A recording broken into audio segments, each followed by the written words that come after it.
The call came through at 22:17. My phone was still warm from the training field, the smell of sweat and sand sticking to my uniform when I heard the words that made everything inside me go silent. A child, a bridge, Fort Liberty, my child. For 10 seconds, I could not breathe. Then I was running. The night air sliced through my face as I raced toward the bridge. The sirens came first, then the blue and red lights that painted the black water below. It was December in North Carolina. The air had that damp cold that eats through fabric. I could taste metal on my tongue. Military police had already sealed the perimeter when I arrived. Their boots left sharp prints in the frost. A helicopter hovered overhead blades, slapping the air like a warning. 2 searchlights scanned the river. I saw the stretch of guardrail bent slightly outward. That was where she went over, my little girl. Vivian Kane stood near the hood of a squad car. She wore a beige coat, not a wrinkle on it, not a hair out of place. She was calm, too calm. She tilted her head slightly when she saw me. Her mouth curved the way it always did when she thought she had the upper hand. I had seen that smile at Thanksgiving. I had seen it the day my father died. A paramedic shouted to the diver team. The sound of ropes being pulled tight echoed across the bridge. My throat burned. I wanted to scream. Instead, I forced my breath to slow the way they teach you in survival training. I kept walking forward, boots crunching on gravel, until I stood 3 feet away from her. "She's gone," Ember Vivian said softly, like it was a bedtime story. "Your little girl's fish food." The words sank into me like ice water.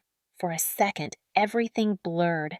The noise of the search, the sirens, the engines, the rotor wash faded into a single high-pitched ring. My knees touched the cold ground. I stared at the black surface of the water, at the light trembling on it, and I felt nothing. Not even the wind. They found her. A shape wrapped in silver rescue cloth. The diver's voice broke through the static. "We have her." They laid her on the bank as the paramedics closed around her. Her small hand dangled from the foil blanket. Her face was pale as moonlight. 7 wounds. 7. I heard the number through the med radio before they could shield it from me. My training snapped into place. Heart rate control, peripheral scan, facial detail, boots, tires, angles of approach. I memorized everything without meaning to. It was the same kind of clarity I had in Afghanistan when the first IED went off. But this was worse. This was personal. Vivian tilted her head again, watching the scene like it was a play she had already seen the ending to. A military police officer stepped between us, unaware that her presence was the only thing holding me back from tearing through the distance. One paramedic's voice cut through the cold. "She's breathing." That single line cracked the silence around me. Breathing. Alive. I could not reach her yet. They rushed her toward the ambulance, the flashing lights washing everything in sharp red and white. My uniform was damp now. The frost had melted against my knees. I lifted my hand, but the doors shut before I could touch her. Vivian turned away from me, slipping her gloves on slowly. She had always liked silk gloves. My father once said she wore them because she hated fingerprints. I looked at her face, at the woman who had smiled at Ava's birthday party, who had held my daughter in her arms, who had just whispered those words. And I realized something cold and clear. She thought she had won. The MP sergeant called my name twice before I answered. My voice was steady when I told him I was fine. That was a lie. But soldiers know how to hold the line, even when it burns. As they taped off the scene, I walked to the edge of the bridge. The wind cut through my damp uniform. Below, the river moved like a black animal, calm and indifferent. I could still see the shape of Ava's pink jacket against the rocks, a piece of it caught on the guardrail. They loaded her into the ambulance. The door slammed, the siren howled, and something in me shifted. I stopped shaking. My hands went still. My breath found its rhythm again. I turned back toward Vivian. She met my eyes for exactly 2 seconds. Her smile faltered just enough for me to see it. She saw the change. Not rage, not panic. The quiet before something that does not stop. "They just didn't know who they were dealing with," I whispered. One of the MP officers glanced at me like he wasn't sure he had heard. I didn't care. In that moment, the world split cleanly in two. Before the bridge, after the bridge. I was no longer just a soldier or a mother. I was the line between her and the woman who had hurt my child. As the flashing lights receded down the highway, I stood there in the wind, jaw-locked eyes fixed on the water. I did not cry. Not that night. Not ever again for her. Before we continue, tell me in the comments, what would you have done if it were your child? 6 months before the night on the bridge, life looked quiet on the surface. Fayetteville had that slow hum at dawn, the kind that sinks into your bones without asking for permission. Reveille would echo across Fort Liberty, and by the time the flag went up, I was already lacing my boots. My days began the same way they had for years, a steady rhythm of discipline and order. Wake before sunrise, run until the frost on the grass turned to steam, briefing at 0700, training rotations, paperwork, leadership drills, all the small relentless routines that build a soldier's spine. But at 1500, everything changed. That was the hour I picked up Ava. She would run from the school gate with her pink backpack bouncing against her shoulders and that tiny braid I clumsily tied each morning unraveling by the time she reached me. She would press her face against my chest like she needed to make sure I was real. I always smelled like sweat and gun oil and whatever cafeteria food lingered near the training ground, but to her, I was home. We drove the same road every afternoon past the bakery on Bragg Boulevard, past the old church with the chipped white steeple. Ava would hum songs she learned in class off-key, but with a kind of joy I had never been able to replicate.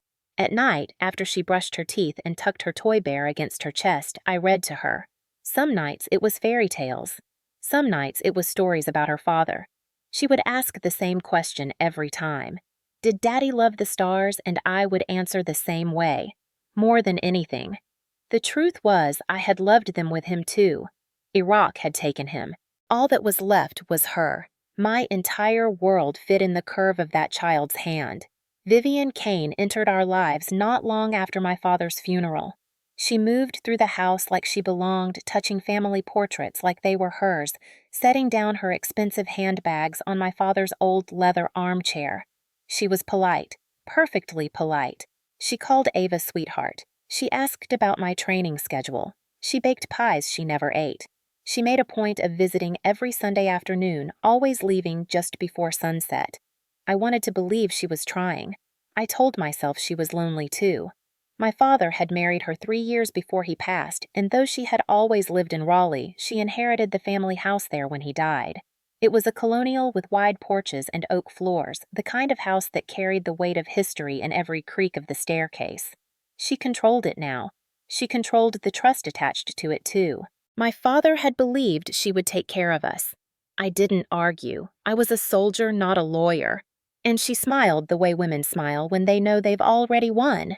It started small, a raised eyebrow when Ava used my last name on her drawings, a quiet sigh when I let my daughter wear her favorite sneakers instead of the dress Vivian had bought, little gestures that seemed harmless like grains of sand in a gear that still turned. Captain Rebecca Hayes, my best friend since our first deployment together, noticed it before I did. One afternoon, she came by the house after duty. She watched Vivian help Ava set the table for Sunday lunch and leaned toward me. "She's watching you too closely," Rebecca whispered. Rebecca had that lawyer's brain, always weighing angles. "She's waiting for something." I brushed it off. People like Vivian watched everyone that way. Years of charity boards and cocktail parties had carved her into a weapon wrapped in silk. Ava was too young to notice the subtle distance. She only saw a grandmother figure who sometimes brought pretty ribbons and sometimes frowned when she laughed too loud. I tried to ignore the way Vivian's eyes tightened at the corners when Ava climbed into my lap. I tried to ignore the way she always referred to our house as hers. Sergeant David Chin, my teammate on base, used to say I was blind when it came to family. He wasn't wrong. We trained together for years. He'd seen me come home from deployments with cracked ribs and bruised skin and never once complain. But even soldiers have blind spots. Mine wore pearls. On the weekends, Ava and I visited Raleigh. The old house smelled like lemon polish and cold wood.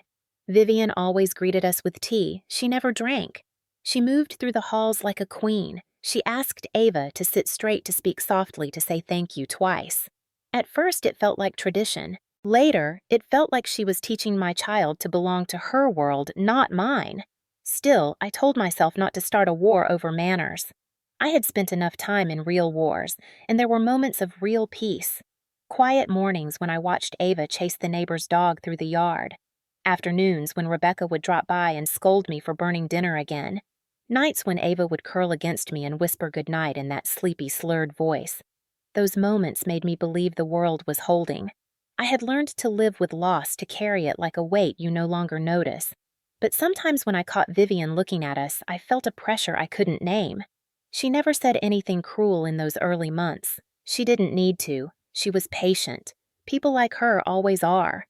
When the first letter from the trust came, I didn't pay much attention. It was a legal update, something about the property in Raleigh. Vivian offered to handle it. She said she wanted to relieve me of the stress. I signed the documents without reading every line. That was my mistake. Captain Hayes raised an eyebrow when she found out. "You just gave her leverage," she said flatly. I laughed it off. I thought she was overreacting. Chin was the same way. One evening at the base gym, he wiped sweat from his face and said, "There's something off about that woman." I rolled my eyes. Soldiers don't do well with stepmothers. It's practically folklore. The days blended into each other like they always did. PT, duty, Ava's laughter, Vivian's Sunday visits, the house in Raleigh looming quietly behind every decision. In those quiet nights when Ava slept, I sometimes walked through the kitchen barefoot, the sound of the clock ticking too loud in the silence. I'd catch my reflection in the dark window and feel a small pinch in my gut, like something was moving under the surface of a calm lake. I ignored it. I shouldn't have. It was there every time Vivian's gaze lingered a second too long. It was there when she offered to pick Ava up from school once a week. It was there when she smiled too sweetly and said I looked tired. 6 months before the bridge, everything still looked perfect. A mother and a daughter, a steady Army career, a home balanced on history and promises. But perfection is the easiest mask to rip apart. All it takes is one sharp hand behind it waiting to strike. It began with small things, the kind you almost ignore because they sound too petty to matter. Vivian started commenting on how I spoke to Ava. Not once, not twice, but every single time she came around. "She should learn to be quiet when adults talk," she said one evening while Ava was drawing on the kitchen counter. I told her Ava was 6 and not applying to a diplomatic post. Vivian didn't laugh. She looked at me the way people look at a cracked cup, as if deciding whether to fix it or throw it away. The next week she said it again, this time sharper. "You're too soft on her. She needs structure, discipline. A child has to learn to obey." I could have ignored it, but then came the line that stuck under my skin like glass. "You went to war. That doesn't make you a mother." She didn't yell. She said it with that silky calm she always wore like perfume. That was when something in me tightened. I had faced men in deserts with rifles in their hands who didn't make me feel that particular kind of cold. She started making small moves around the edges of our lives. A call to the school about Ava's aftercare schedule. A sudden appearance at the ballet class I had signed her up for without telling anyone. She even tried to switch Ava to a different pediatrician under the pretense of wanting better healthcare options. The only reason it didn't happen was because the clinic called me for confirmation. Vivian liked control, and she was getting bolder. Then came the money. The trust my father had left for Ava and me wasn't huge, but it was enough to keep a roof over our heads if something ever happened to me. She began sending me emails with legal language I didn't care to read after long training days. Just signatures, she said with a smile. "You know I'm only helping." Captain Hayes noticed before I did. She was reviewing some unrelated paperwork with me one evening when she spotted one of the trust authorizations. She leaned back, her face tightening. "Why are you letting her near your accounts?" I shrugged. "She's family."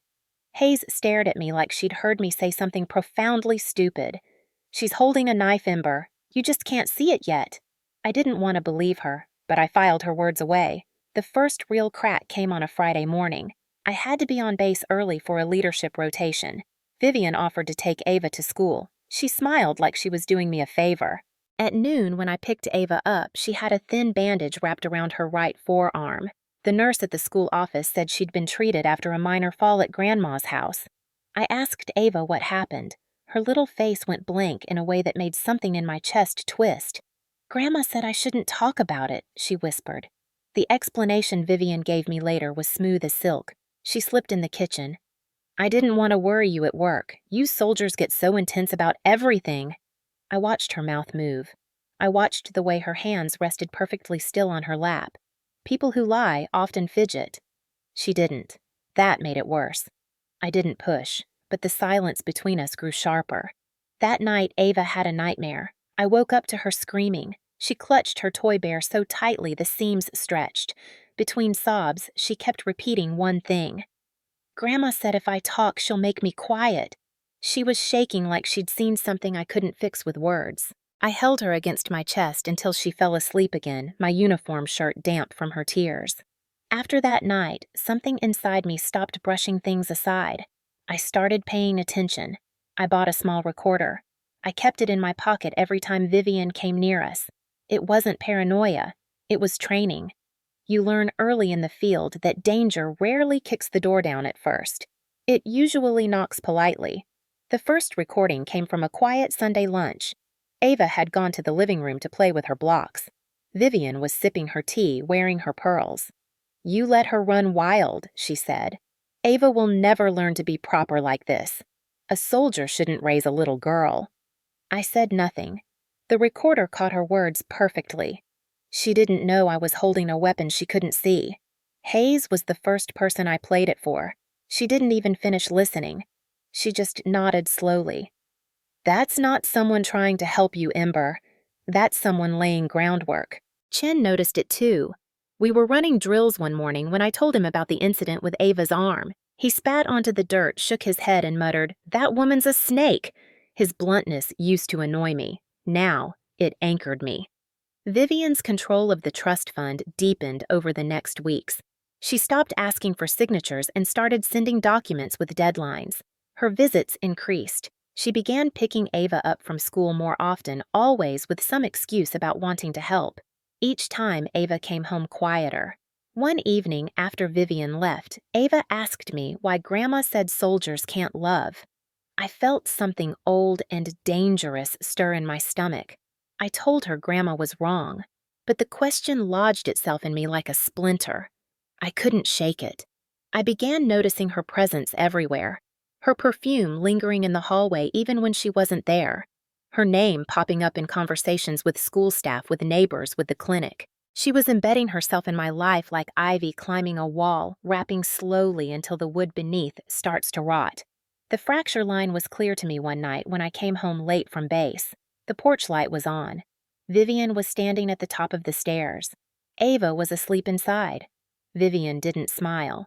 She just looked down at me, her figure outlined by the light behind her. There was no mask this time, just a cold, patient stare. She didn't have to say anything. Her silence said it for her. She was no longer knocking. She was already inside. The call came in just as I was closing my locker at the barracks. It was a quiet winter night, the kind of stillness that settles heavy after a long day of drills. Vivian had offered to take Ava to dinner earlier. She'd insisted it would be just the two of them, some bonding time. She had even said in that sugary tone she wore like a costume that she wanted to make up for being too strict lately. Against every instinct, I agreed. I told myself that she was trying, that family mattered, that Ava deserved a normal evening. I should have listened to the silence in my chest when she smiled. The ringtone sliced through the quiet. The number flashing on the screen belonged to the military police dispatch. The voice on the other end was clipped official and just the slightest bit urgent. "Staff Sergeant Collins, there's been a reported incident at Fort Liberty Bridge. We have a child involved. We believe it may be your daughter." Everything around me dissolved into static. My boots were moving before my mind caught up. Cold air tore through my lungs as I ran for the truck. The drive blurred. Lights streaked past, too bright, too slow. The road curved toward the bridge, and the world narrowed to the wail of sirens ahead. By the time I arrived, the scene was already locked down. Red and blue lights painted the night. MP vehicles lined the bridge like sentinels. The air smelled of river water and diesel. A helicopter hovered low blades, chopping the darkness into hard pieces. Searchlights swept across the black water. Diver teams in neoprene suits shouted over the noise, their breath fogging in the freezing air. I forced my way through the line. The MP sergeant recognized me and let me in without a word. My boots scraped against the wet pavement. And then I saw it. Ava's pink jacket caught on the bent rail of the bridge. It hung there like a warning. My throat closed. My knees almost did the same. Then I saw her. A paramedic crouched near the bank as divers hauled a small soaked body from the freezing water. The silver blanket flashed in the light. Her face was pale lips, bluish eyelashes clumped with river water. I heard someone shouting numbers I didn't want to hear. 7 wounds. 7. She was breathing but barely. They pressed gauze against the small, brutal marks on her torso. I couldn't feel the air anymore. My hands went cold and steady at the same time. Vivian was standing near the MP cruiser. Her coat was pristine, her hair perfect. There were no signs she'd been in the water, no frantic movements, no shaking hands. But her eyes widened at the right time, her voice broke at the right pitch. She pressed a tissue to the corner of her eye and gasped for the crowd. "This is what happens when you let a soldier raise a little girl," she said loud enough for half the bridge to hear. One of the MP officers instinctively stepped between us as if they already felt the temperature drop in the air around me. They lifted Ava onto a stretcher, the paramedics shouting vitals as they secured her oxygen mask. Someone yelled for a medevac. I moved toward her, but a medic blocked my path, professional and firm. I caught a glimpse of Ava's small hand falling limp against the edge of the stretcher. She wasn't awake. She wasn't crying. That silence was worse than any scream. Vivian staggered forward, then performing grief like a seasoned actress. She clutched her chest, tears slipping down her face. "She should have been with me. She was with me. How could this happen?" Her eyes cut toward me as she said it. A single perfect knife thrown into the air between us. The MP sergeant tried to keep order, but the words were already out.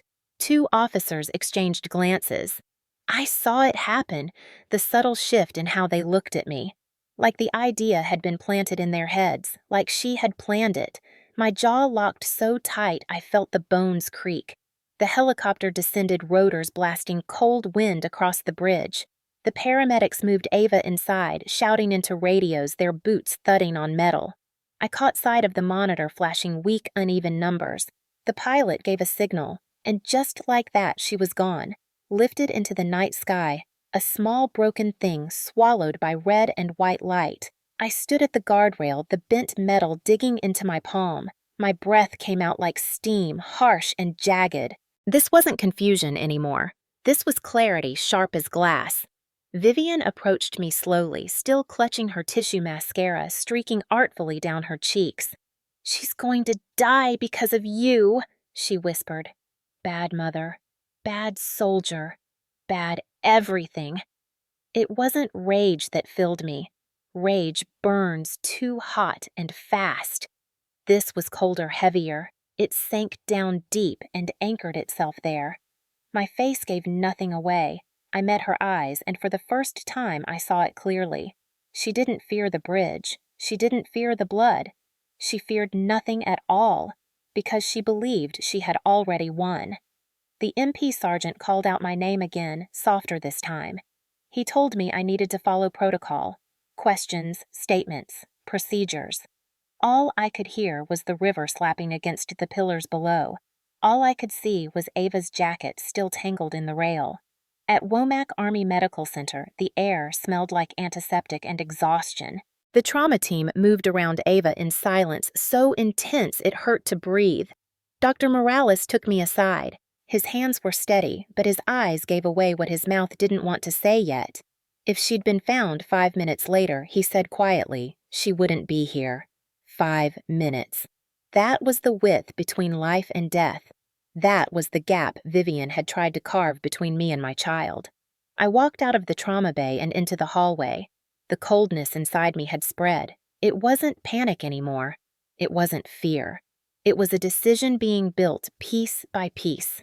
I didn't cry. I didn't scream. I stared through the glass at the woman who had smiled at me 6 months ago and offered to help raise my daughter.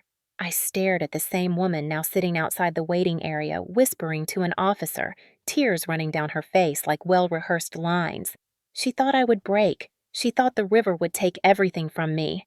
But what she didn't understand was that soldiers learn to fight in the dark, and she had just started a war she would not survive. The hospital lights had a way of making everything feel colder than it already was. The glass walls of the ICU were spotless. The monitors hummed, and Ava lay there between wires and blinking lights, so small it felt impossible that her body had endured what it did. I stood outside her room for hours. The nurses spoke to me in soft voices the way people talk to someone who's hovering between breaking and detonating. Dr. Morales gave me updates twice a day. She was stable. She was breathing. She had survived the surgery. But every word came wrapped in a layer of maybe. She might recover. She might have lasting damage. She might remember. She might not. Vivian came every morning. She wore different coats each day, elegant wool in soft grays, and creams her hair in that same perfect bun. The news crews arrived with her. She posed for photos near the elevator with carefully rehearsed tears. She called herself Ava's Rock. She said things like, "We have to pray for her, and she is my entire world." They believed her. Everyone always believed the woman who smiled with just enough tremble in her chin. The local press ate it up. Hero grandmother, tragic accident, brave little girl. The world didn't see the blade behind her pearls. I refused interviews. I refused statements. I signed for immediate compassionate leave from the unit. Soldiers disappear quietly when they need to. 1 minute you're running drills, the next you're a ghost. I packed a single duffel, left my rank at the door, and drove away from the spotlight she had built around herself. Let her play queen. Let her bathe in the pity. She would never see the knife coming when the lights went out.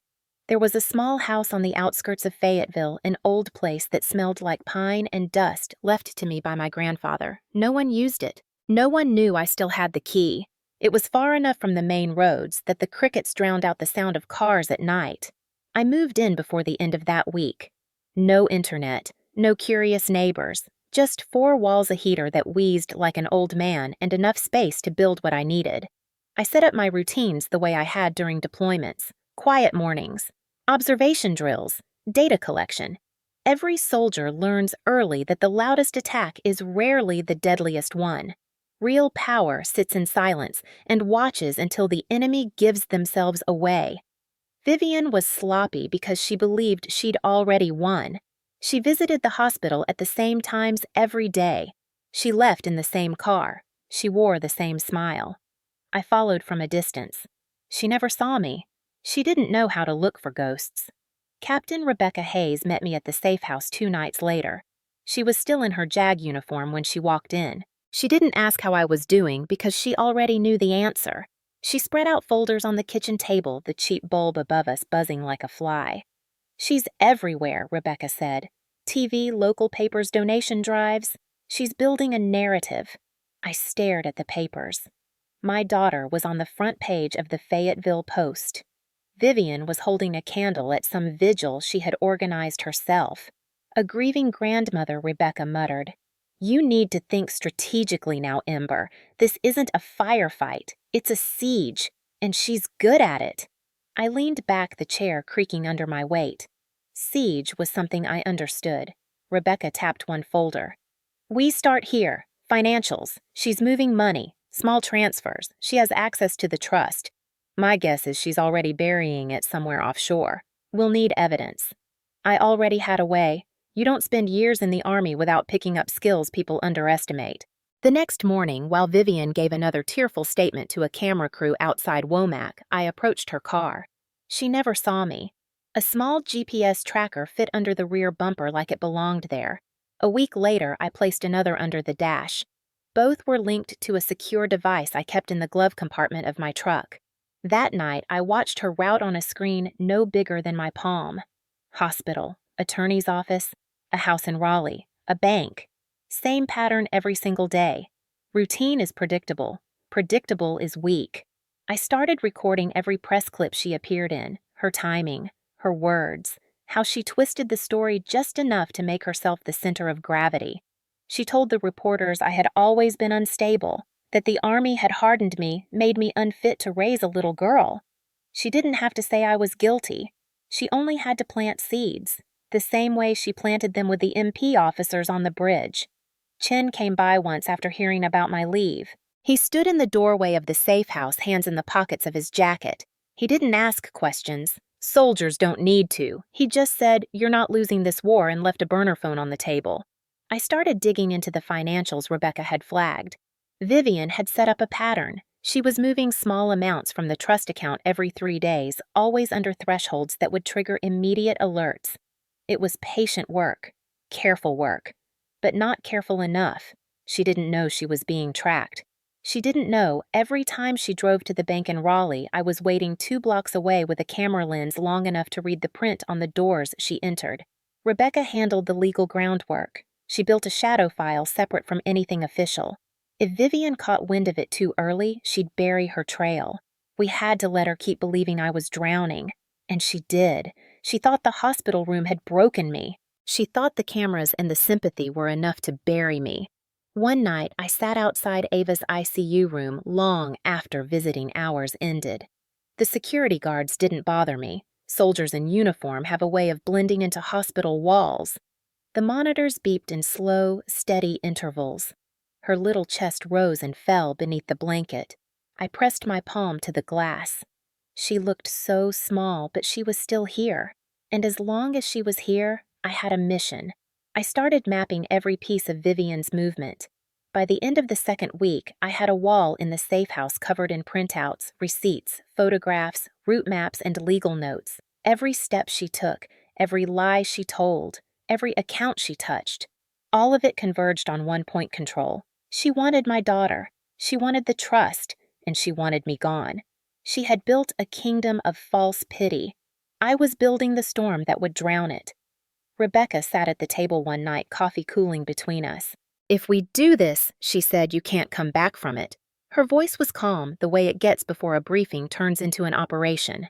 I met her eyes. "I'm not coming back," I said. "Not until she's buried herself." The next day, Vivian drove to Raleigh again. I followed at a distance, the rain tapping against the windshield like a metronome. She parked outside a law office she'd visited 3 times already.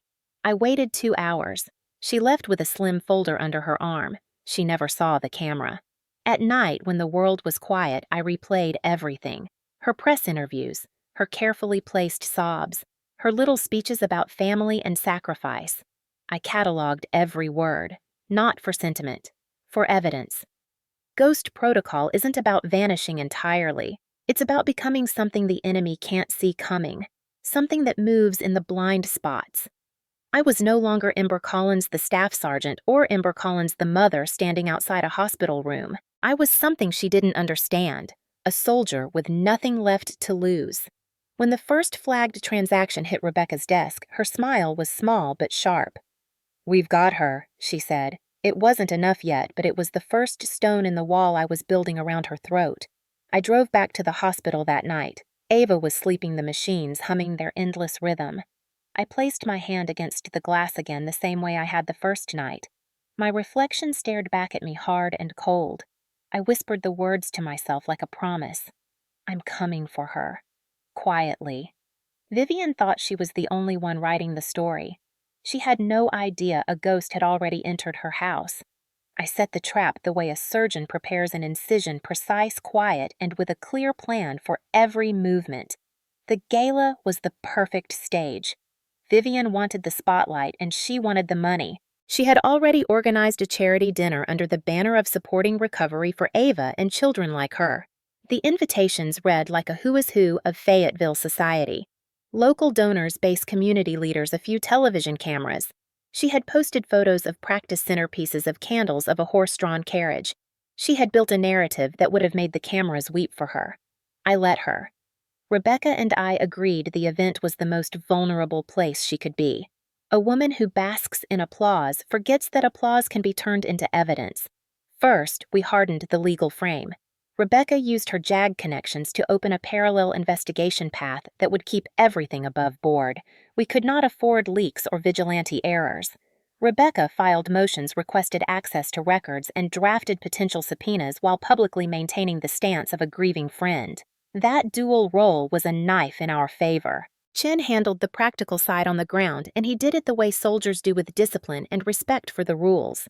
He coordinated with a trusted MP liaison so we could lawfully install discreet monitoring at the venue and secure chain of custody for anything that might be seized. We never once crossed into illegal surveillance. Everything we collected had to be admissible in court. That meant public statements recorded in plain sight, photographs taken from public access points, financial records obtained through legal channels, and witness testimony documented properly. I let the cameras film Vivian because she loved the camera. I let reporters put the microphones near her because the more she spoke, the more we had. On the morning of the gala, I walked through my checklist like a patrol leader before a mission. Rebecca had compiled a timeline of the transfers she suspected Vivian had made. They were small, deliberate moves siphoned into accounts with innocuous names and then funneled through shell entities to obscure the trail. It was patient theft, the kind you only notice when someone with an eye for patterns points it out. She had done this slowly over months, thinking the increments would keep her under the radar. Rebecca explained the methodical pattern to me over coffee.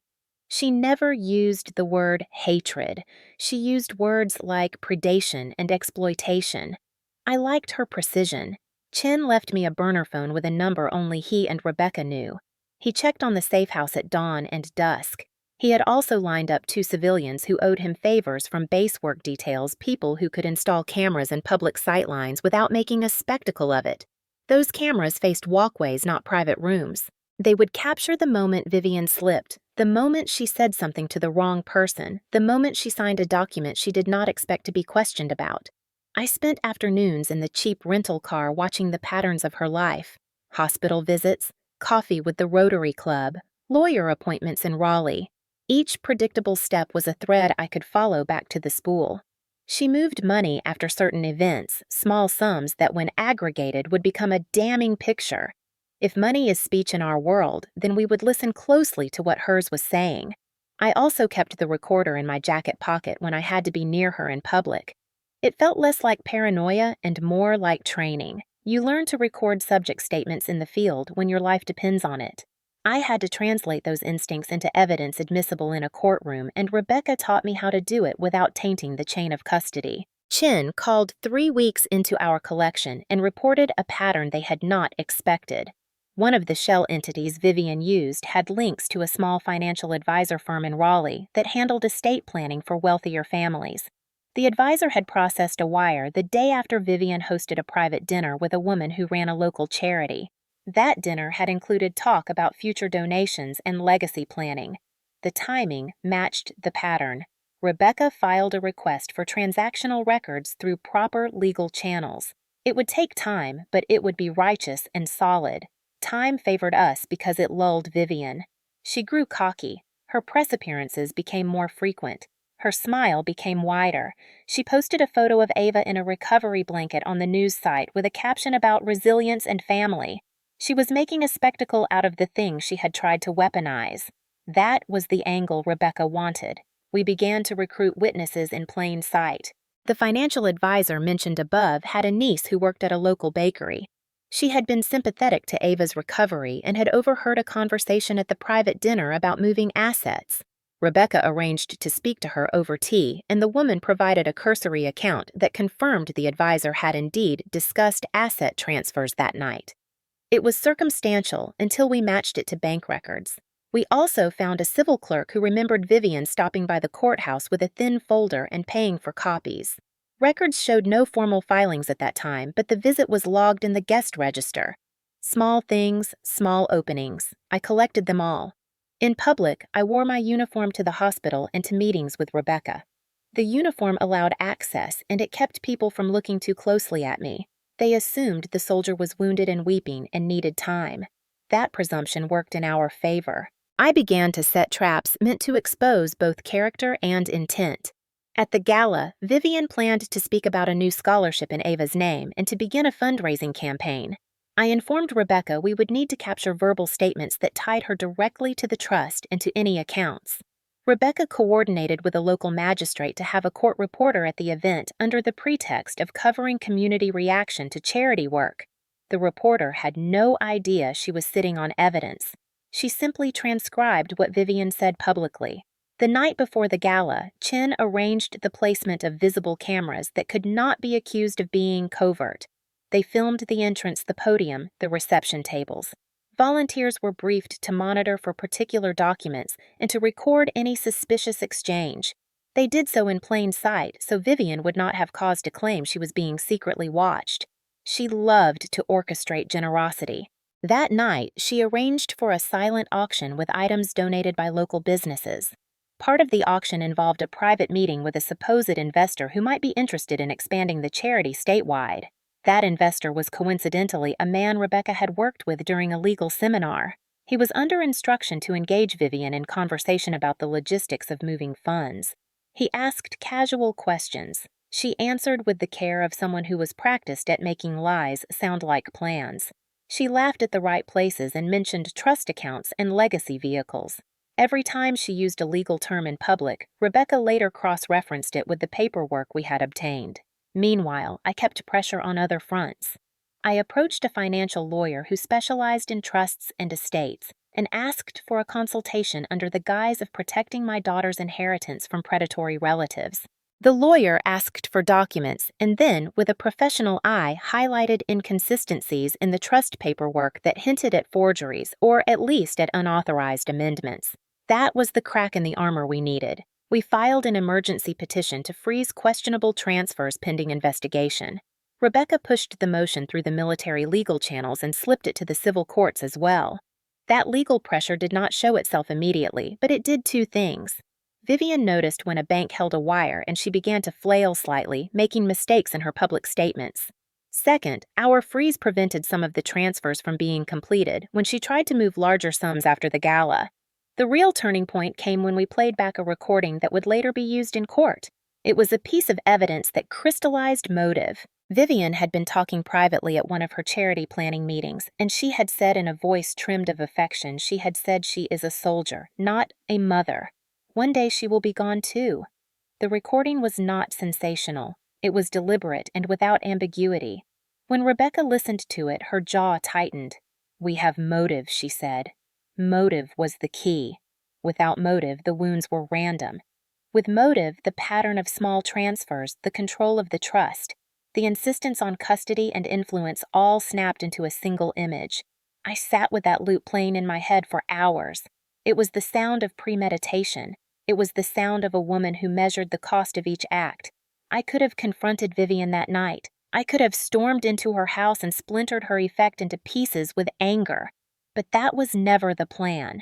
The plan was law exposure and public consequence. The plan was to let her believe she had won, to let her smile into the cameras, and then to show an audience the truth in a way no one could ignore. The day of the gala, I walked in with Rebecca at my side. I was in civilian clothes now, a small dress jacket and jeans, unremarkable. It was important that I not look like a soldier bent on vengeance. People had to see the woman who had been wronged step forward, not a uniform ready to fight. The room buzzed as guests mingled. Vivian took the stage with the grace of someone born to the podium. She began to speak about family and resilience, and then she steered the conversation toward logistics and assets. It was the moment Rebecca had been waiting for. She rose, asked a simple question about how donations would be allocated, and the phrase Vivian used in front of everyone referenced accounts and transfers. The court reporter caught it. The cameras were already rolling. In the weeks that followed, the evidence we had collected would be subpoenaed, cataloged, and presented with a meticulousness that left no room for theatrics from Vivian. For now, she stood at the center of the room, unaware that the foundation she had built of pity was beginning to crumble under the weight of documents, witnesses, and legal motions. I watched her smile and felt the storm form behind my eyes. I did not need to shout. The trap was set. I only had to wait for the world to look and see. The night of the gala felt almost too polished, the kind of evening built to make people forget that darkness ever existed. The Fayetteville Civic Hall gleamed under crystal chandeliers, the kind of lights Vivian loved because they caught her hair just right. Guests moved through the lobby in dresses and suits, wine glasses clinking like soft bells. The stage at the far end was framed with banners bearing Ava's name in looping gold letters. A smiling photo of my daughter in her school uniform was printed on posters around the room, the same photo Vivian had fed the press since the incident. It was perfect and rotten to the core. Vivian stood at the center of it all, wearing a cream dress, pearls at her throat hair, pinned immaculately. She moved between tables like she owned the world. She laughed in soft waves, hugged donors, pressed hands, whispered the word miracle more than a dozen times. People adored her. They always had. She built this room to adore her. She was radiant. She was about to be erased. Rebecca sat near the back, her uniform sharp, her presence steady but silent. She wasn't here as my friend tonight. She was here as Jag, as law, as the anchor that would hold everything in place once the world tilted. Chin manned the control board we had tucked into the catering storage area. He wore a waiter's jacket to blend in. He didn't smile once. The cameras were already positioned, the recorders synced. This wasn't a raid. It was a surgical cut. Vivian walked to the podium with her practiced glide. Applause broke out like obedient thunder. She held the microphone the way she held everything, like a weapon disguised as grace. Her voice dripped with carefully manufactured sorrow. 6 months ago, she began our little Ava faced something no child should ever endure. But she is strong. She is hope. She is love.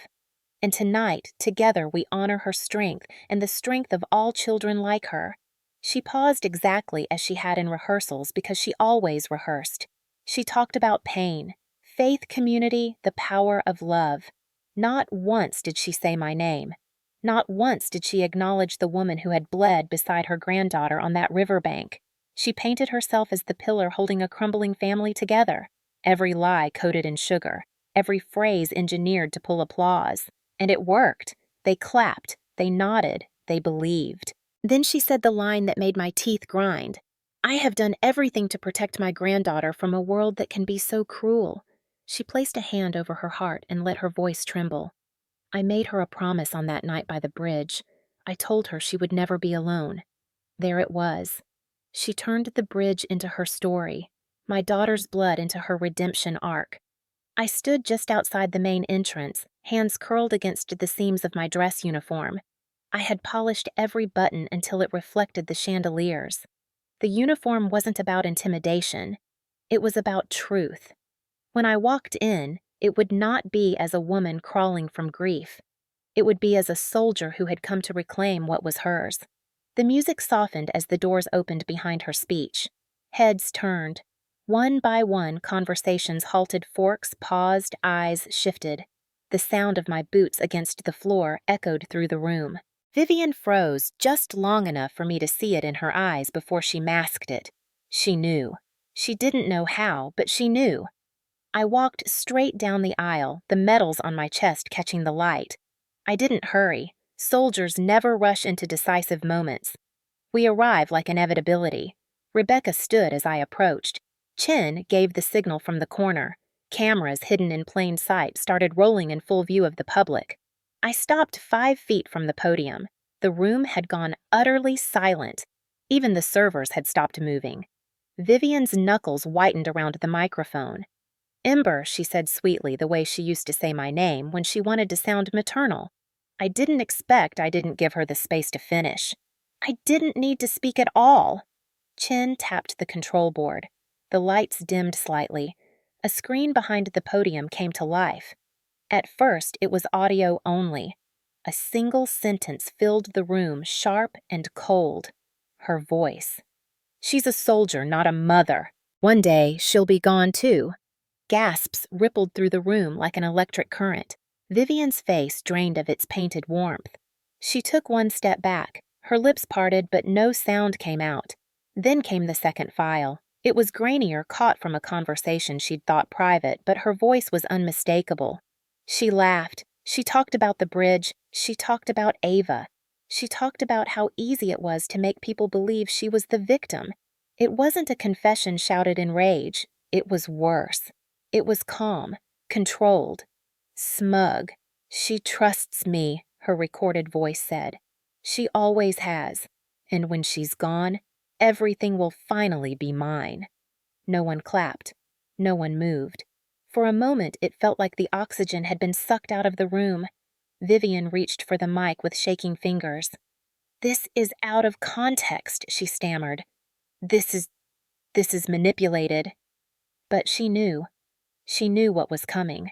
Rebecca stepped forward, then her voice steady and clear. "Vivian Kane," she said, projecting with the trained tone of a courtroom litigator, "you are under immediate arrest on probable cause for attempted murder, aggravated assault on a minor, and financial fraud. This order is backed by both JAG authorization and civilian court warrants." Her badge and the documents were already in her hand, raised for everyone to see.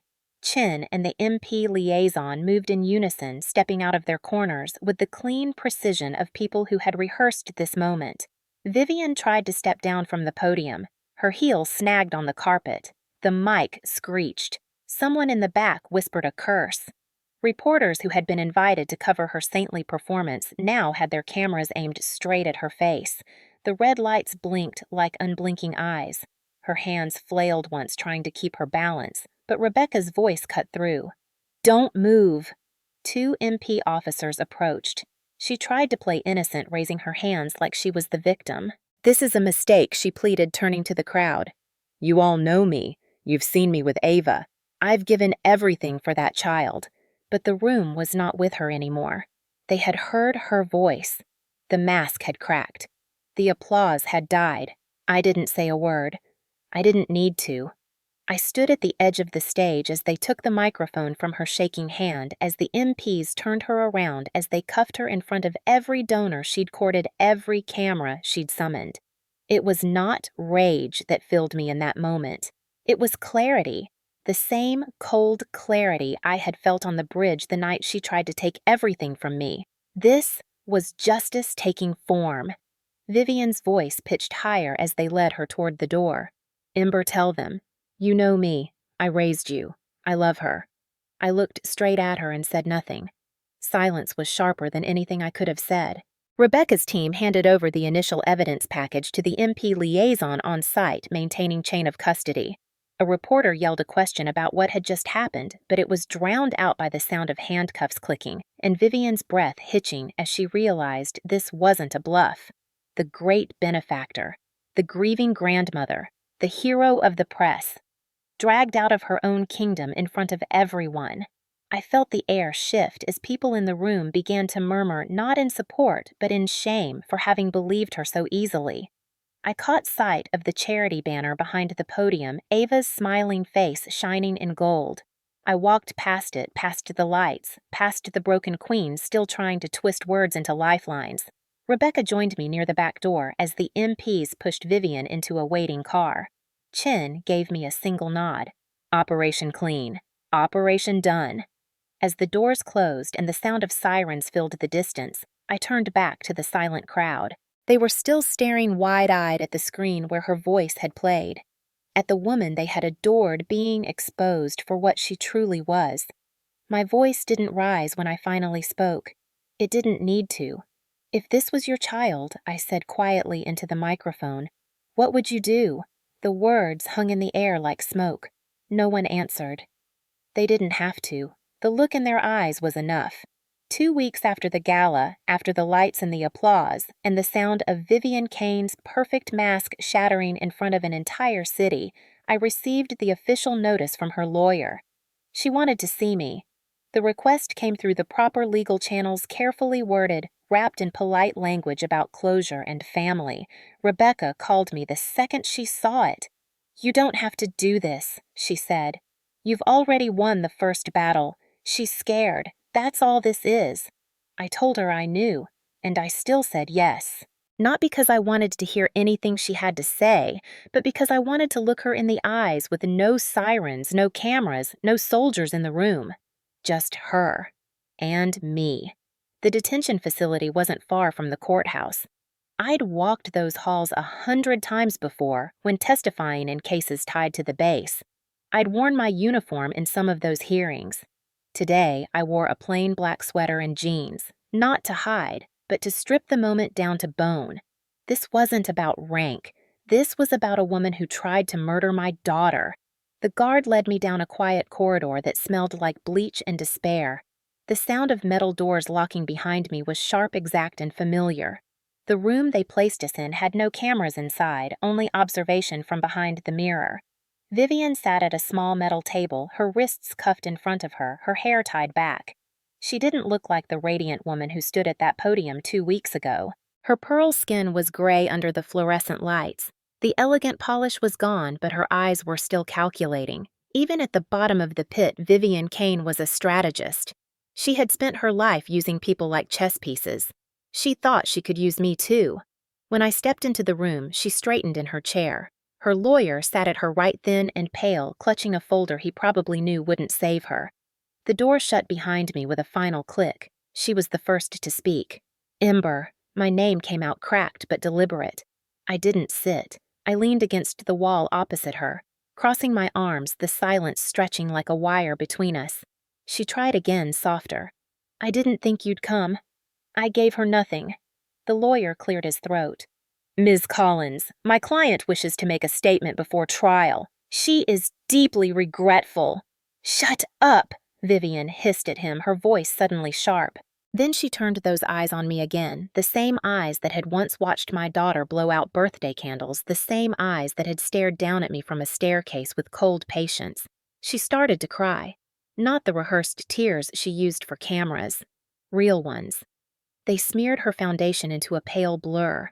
Her voice trembled as she spoke. I made a mistake. I got scared. I thought I tilted my head slightly. You thought what? She swallowed, her lips shaking. I thought you'd leave, that you'd get deployed again and Ava would be left alone. She needs someone, Ember. She needs family. I thought if I made you look unfit, if things went wrong, I could protect her.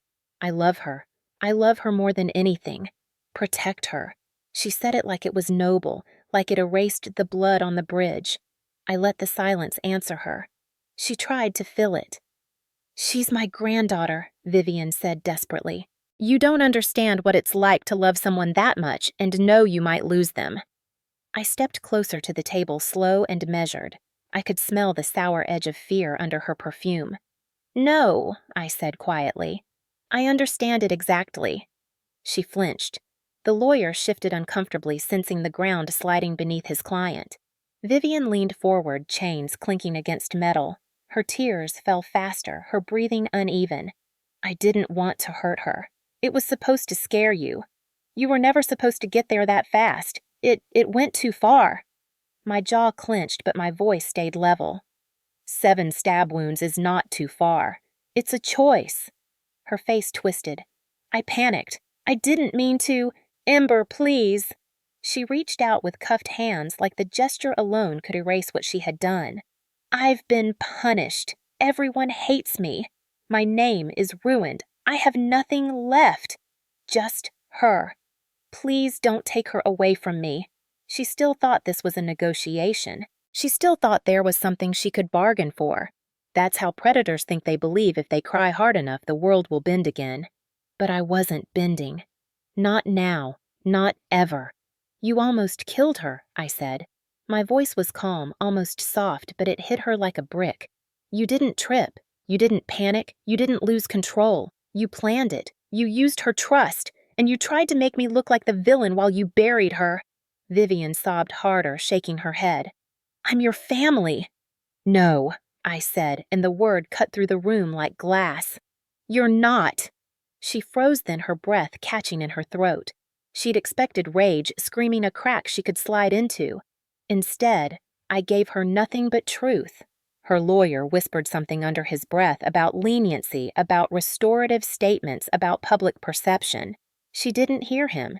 Her focus was locked on me, on the last person who still mattered in her delusional story. Ember, she whispered, please, please. I can't live like this. Prison isn't for people like me. I'll die in there. I looked at her for a long moment. In her face, I didn't see power anymore. I saw a coward who had built an empire out of lies and then watched it collapse on top of her. I saw the woman who had stood over me on the bridge and whispered she had won. I saw the blood on Ava's jacket, and I felt nothing. No fire, no pity, just a cold, steady weight. "You touched my daughter," I said finally. My voice didn't rise. It didn't tremble. It didn't need to. "You don't get mercy." Her entire body seemed to deflate. It was like watching a building crumble from the inside out. The lawyer dropped his gaze to the folder, already knowing what would come next. Vivian tried one last time, her voice breaking into a jagged whisper. "I gave you everything. I raised you. I loved you like my own." I leaned in close enough for her to see exactly how empty my eyes were. "No," I said. "You controlled. You lied. And you hurt the only thing in this world I swore to protect." Her lip trembled. Her breath hitched. "She'll hate you for keeping her from me." "No," I said, straightening up. "She'll grow up safe, and one day she'll know exactly who you are." The guard knocked twice on the door, the signal that our time was up. Vivian turned her face away, not out of shame, but because she couldn't stand looking at someone who refused to give her what she wanted. The lawyer gathered his papers with hands that shook just enough to betray how certain he was of their loss. As they led her out, I watched her walk down that sterile hallway in handcuffs. The woman who used to command rooms with a smile now stared at the floor. No one was there to photograph her, to hold her hand, to fix her hair. No more applause. No more pity. Just chains. Rebecca waited outside the building, leaning against the hood of her car, arms folded. She didn't ask what Vivian said. She didn't need to. She looked at my face and nodded once. "Good," she murmured. I got into my truck without a word. As I drove back toward Fort Liberty, the weight of everything pressed against me, not crushing, but settling into something solid. This wasn't about vengeance anymore. It was about boundary, about truth, about a line that would never be crossed again. Vivian thought this meeting would soften me, that she could weave some new lie from tears and shared history. But all she did was remind me why I was here in the first place. There is no mercy for the hands that tried to break your child.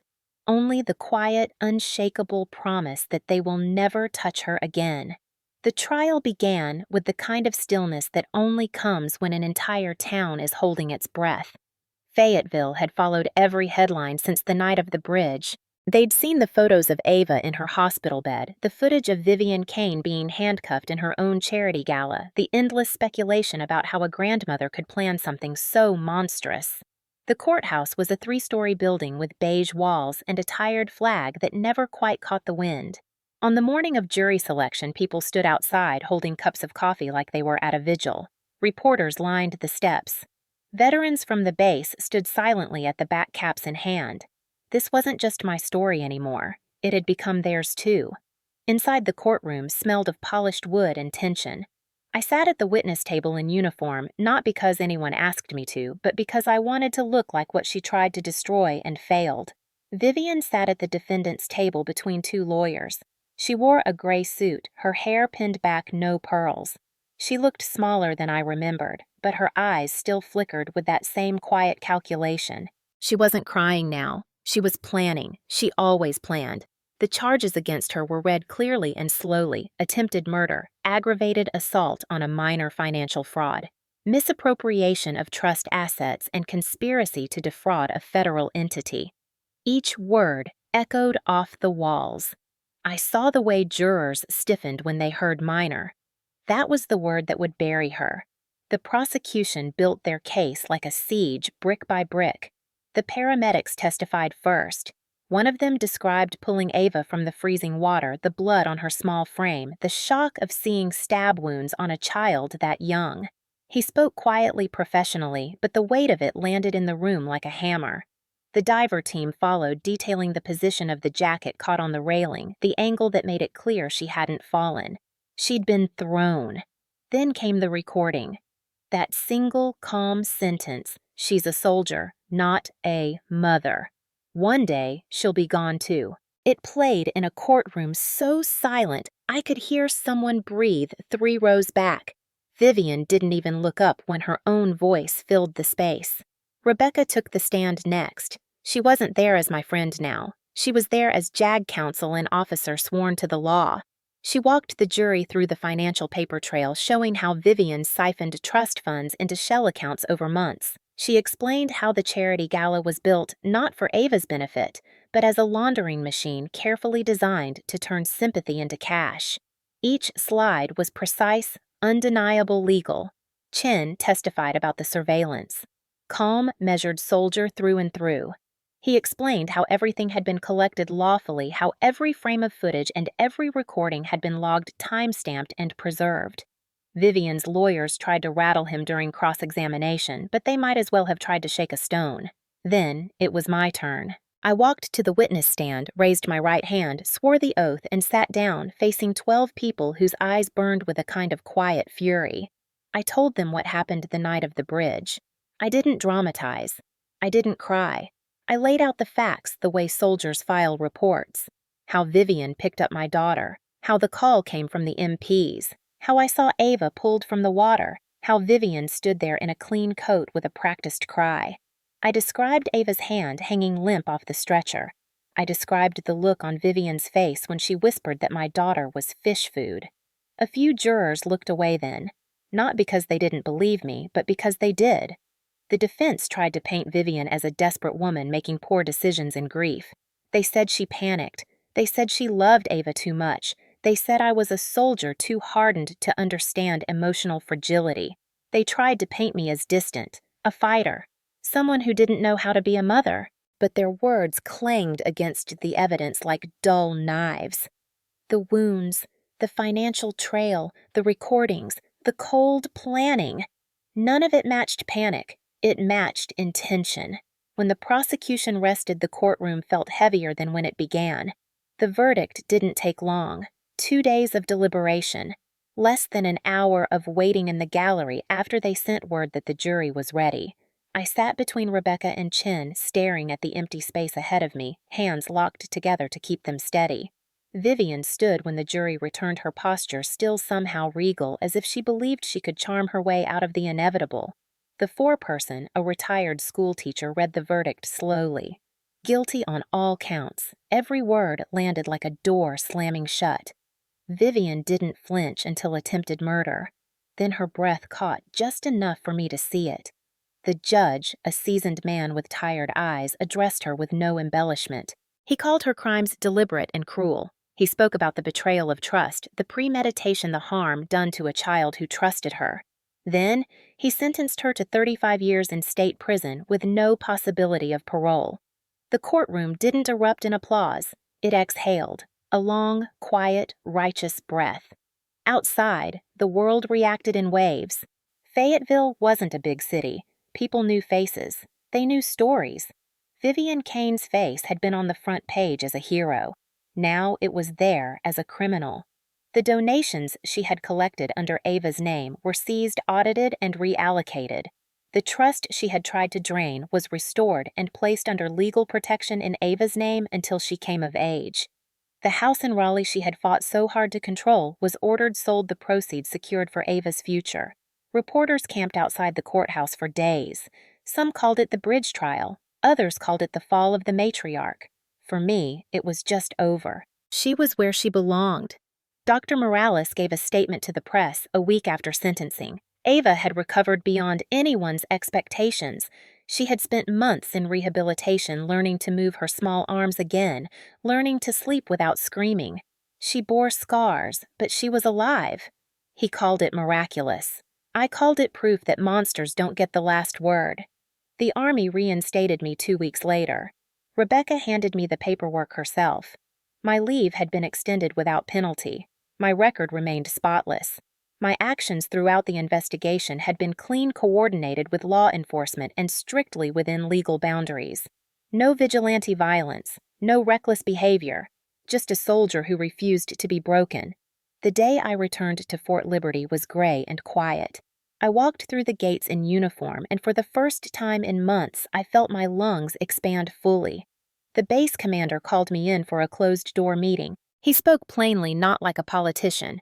He said my conduct had reflected the highest standards of service, that my restraint and tactical precision had preserved not only my case but the integrity of the Army itself. He handed me a commendation. I didn't need it, but when I held the medal in my hand, it felt like a line being drawn between before and after. Vivian's name became a warning, a story told in whispers about greed and cruelty, about how masks can shatter under the right light. She tried to appeal. Her lawyers tried to argue emotional instability, undue pressure, familial conflict. The appellate court denied it within weeks. The evidence was too strong, the recordings too clear, the jury's verdict too unanimous.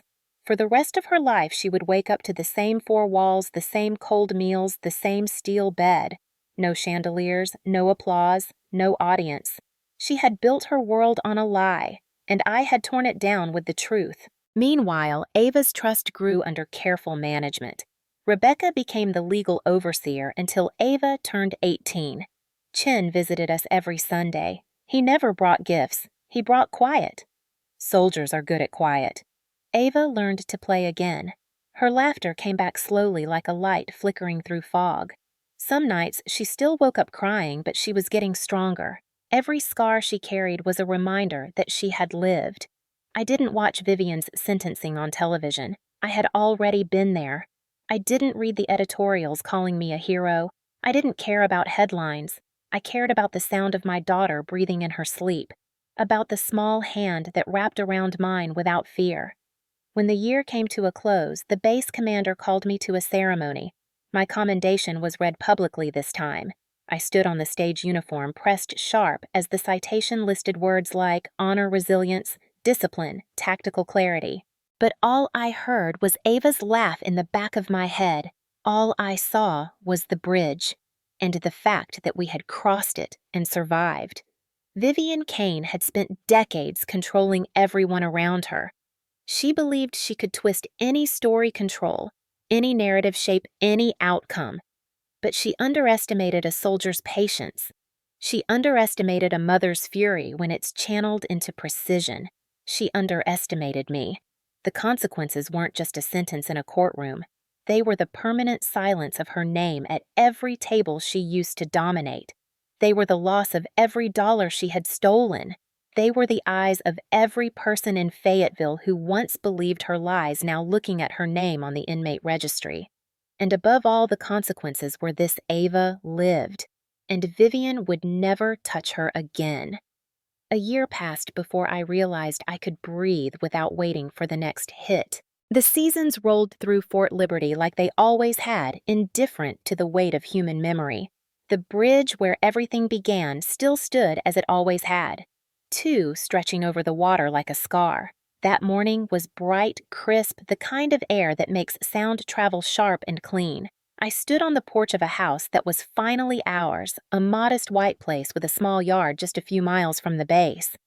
It wasn't the house I used to dream about. It was better. It was quiet. Ava's laughter spilled out from the living room light, and strong the sound of a child who had fought through nightmares and come out standing. She had just started piano lessons. She was terrible at it. Every note was hesitant, clumsy, beautiful. She still had a small scar on her left arm, a pale crescent from one of the wounds that night. Sometimes she traced it with her fingers like it was proof that monsters existed, but they didn't win. She'd grown taller. Her curls had come back thicker. Her voice had a softness that was once broken by fear. I watched her through the window as she pressed the piano keys, tongue sticking out a little as she tried to follow the sheet music. She didn't notice me watching. She didn't need to. Her world no longer depended on scanning rooms for danger. That was my job, and I'd done it. The Army had reinstated me months ago. My uniform hung in the closet crisp and ready for each day. I returned to my unit with my head high, not as a soldier who lost everything, but as a woman who had stood against something unthinkable and refused to fall. The commendation plaque sat on a shelf. I didn't look at it often, but it was there. A reminder that revenge isn't the only way to fight. Sometimes the most devastating counterattack is simply refusing to break. The bridge was visible from the end of the street. On days like this, I walked down there alone. No flashlights, no police tape, no blood freezing in the water. Just the quiet hum of wind through the guardrails and the soft rush of the river below. The last time I had stood there like this, I was covered in mud and terror watching divers pull my daughter from the water, my mind burning with a single unbearable thought I might have already lost her. Now, when I leaned against the railing, I felt something different. Not victory, not joy, just stillness. Vivian Kane was gone. The prison system had absorbed her into its concrete belly. No parole, no headlines, no applause. She had become a whisper, a cautionary story told over coffee at the diner downtown. People didn't speak her name with sympathy anymore. They spoke it with the quiet disgust reserved for cowards. She tried to write me a letter 3 months ago. It never reached Ava. I let the lawyers file it away without reading it. I didn't need to hear anything from her ever again. She no longer had a place in our story. Ava joined me on the porch just after lunch. She wore a red hoodie and carried a small stuffed bear that somehow survived the year better than I did. She held my hand and looked up at me with those same stubborn, brilliant eyes I saw in the mirror. "Can we go to the bridge?" she asked softly. She didn't ask because she was scared anymore. She asked because she was ready. I nodded. We walked there slowly, our hands swinging between us. She told me about the new piano song she was learning, about how she'd finally beat her friend at hopscotch, about how she wanted to plant a tree in the yard. Her voice was steady, unburdened. When we reached the bridge, she stopped and leaned against the railing next to me. She looked down at the water without flinching. "It's not scary anymore," she said. "No," I answered quietly. "It's not." She pressed closer against my side. For the first time, the memory of that night didn't roar inside me. It didn't suffocate me. It burned low, like coals under ash, not to consume me, but to remind me who I was. Vivian thought that by throwing Ava off that bridge, she would end me. But embers don't die. They burn quietly. And then they roar back. I watched my daughter trace the railing with her small fingers and thought about the journey between then and now. The silence of the hospital waiting rooms, the cold press of legal documents, the flash of camera lights at the gala, the sound of chains in the detention room, the moment the gavel hit and she was gone for good. None of it erased the pain, but it carved me into someone harder to break. When we returned home, the piano waited. She sat at the bench again, determined to finish the song she'd been practicing all morning. I made tea and leaned against the kitchen counter, listening to her uneven rhythm filling the house. Each note was a promise. She was alive. She was safe. She was free. And I would spend every day making sure it stayed that way. I put on my uniform that night and stood in front of the mirror. The woman staring back at me was not the same one who had knelt on the riverbank a year ago. She was sharper, colder, quieter. But she was whole. The medals on my chest weren't for revenge. They were for standing through the fire and never giving in. Outside, the sky bruised into evening. I walked to the porch again, letting the last light of day fall across my face. I thought of my husband, of the war, of the night I thought I'd lost everything, and then of this moment, the quiet after the storm. They thought I'd break, but embers don't die. They burn quietly, and then they roar back. I turned off the porch light and closed the door, letting Ava's piano fill the night. I didn't need to say anything else. The world already knew how this story ended. What would you have done in my place? Share your thoughts below. And don't forget to subscribe.